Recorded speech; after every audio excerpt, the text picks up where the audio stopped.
हम दो हमारे दो से नीचे चला गया है भारत। इंडिया की पॉपुलेशन स्टोरी में एक ऐसा ट्विस्ट आ गया है जिसके बारे में कुछ साल पहले तक शायद किसी ने कुछ खास गंभीरता से कभी सोचा भी नहीं होगा।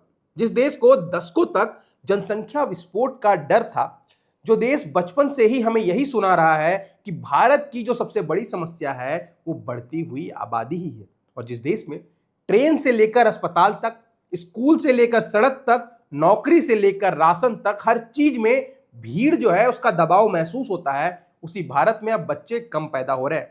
और कम भी ऐसा नहीं कि थोड़ा बहुत फर्क आया हो, बल्कि भारत की फर्टिलिटी रेट पहली बार रिप्लेसमेंट लेवल से नीचे चली गई है। अब रिप्लेसमेंट लेवल जो है वो 2.1 माना जाता है, यानी हर महिला औसतन इतने बच्चे को पैदा करे कि लंबे समय में आबादी स्टेबल बनी रहे। लेकिन भारत की टोटल फर्टिलिटी रेट अब 1.9 पर आ गई है।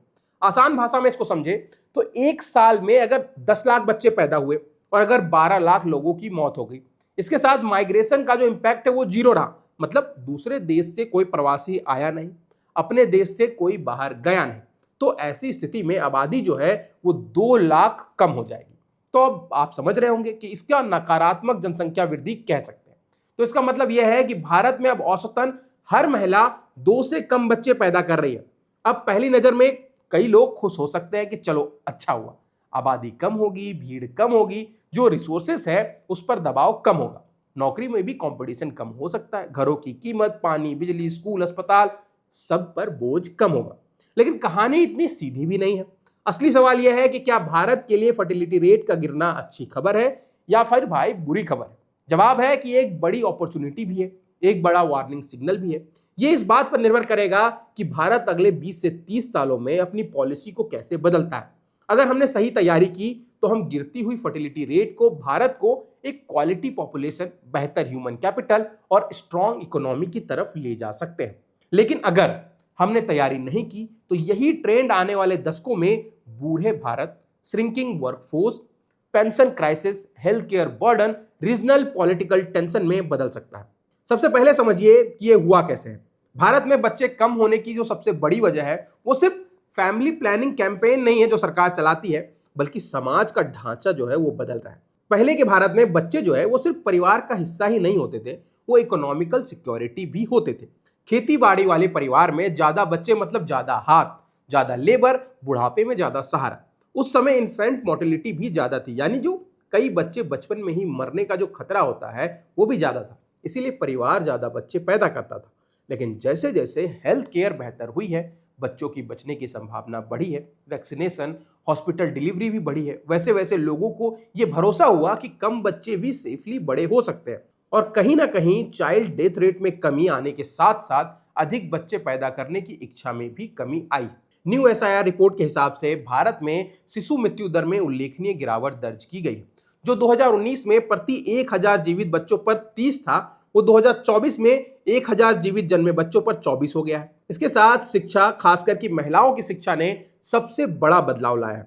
जब लड़कियां पढ़ती है, करियर देखती है, अपनी बॉडी और फ्यूचर का डिसीजन खुद लेना सीखती है, तो मैरिज डिले होता है। अब मैरिज डिले होता है तो मदरहुड डिले होता है और फैमिली साइज भी कहीं ना कहीं छोटा होता है।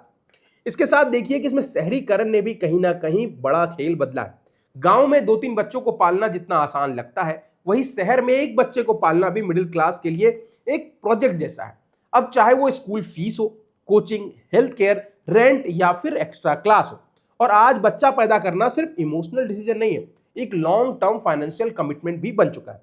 पहले बच्चे अपने आप बड़े हो जाते थे, आज बच्चों को बड़ा करने के लिए प्लान इन्वेस्टमेंट करना पड़ता है। यही कारण है कि अर्बन इंडिया में फर्टिलिटी रेट बहुत तेजी से गिरी है।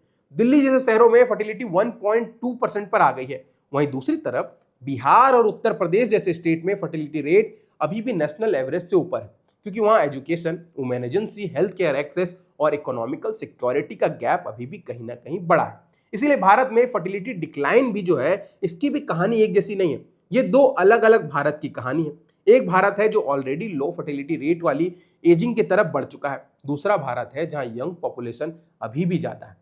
पर अब सबसे जरूरी सवाल पर बात करते हैं कि इसके बाद क्या होगा। सबसे पहले तो यह समझना जरूरी है कि फर्टिलिटी रेट नीचे जाने का मतलब यह नहीं है कि भारत का पॉपुलेशन कल के कल ही कम हो जाएगा। पॉपुलेशन मोमेंटम नाम की चीज होती है।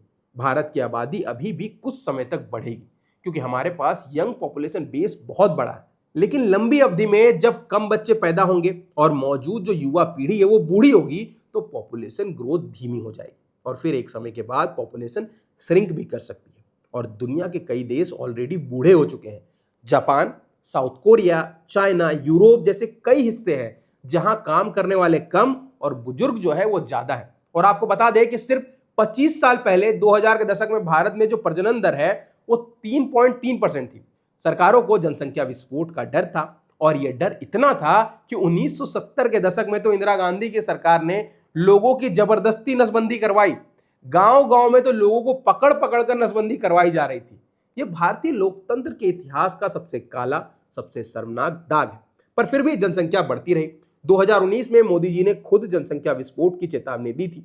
2023 में भारत ने चीन को पछाड़कर 1.5 अरब की आबादी के साथ दुनिया का नंबर 1 देश बना। पर आज वही बर्थ रेट कम हो गया है। जर्मनी के मैक्स प्लांक इंस्टीट्यूट के डेमोग्राफी एक्सपर्ट डॉक्टर मोर ध्वज धाकड़ का मानना है कि फर्टिलिटी रेट गिरने के पीछे आज के समाज में महिलाओं पर बढ़ता दोहरा बोझ भी है।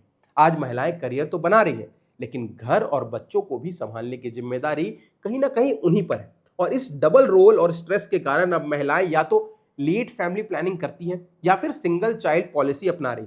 पर इसके साथ एक्सपर्ट ने चेतावनी दी है कि अगर फर्टिलिटी रेट रिप्लेसमेंट लेवल से बहुत ज्यादा नीचे जाता है, जैसे कि 1.5 से कम चला गया, तो देश पर बुजुर्ग की आबादी का बोझ बढ़ जाएगा। डॉक्टर क्लॉक ने दक्षिण कोरिया का उदाहरण देते हुए बताया कि वहां हर एक नवजात बच्चे के मुकाबले 55 साल से उम्र वाले 3.5 लोग हैं। यानी भारत में अभी भी प्रो फैमिली पॉलिसी नहीं अपनाई तो आने वाले समय में देश के पास काम करने वाले युवाओं की कमी हो जाएगी और बुजुर्ग की सोशल सिक्योरिटी संभालना मुश्किल हो जाएगा। अब इसके बहुत सारे फायदे और नुकसान हैं, जिसमें से बहुत सारे तो मैंने आपको बता दिए। पर अगर आप इस पर एक डिटेल वीडियो चाहते हैं तो कमेंट सेक्शन में जाकर हमें जरूर बताएं। अब अगर आपको ये वीडियो पसंद आया है तो इसको लाइक करें, सब्सक्राइब करें बजरवट्टू दुनिया को।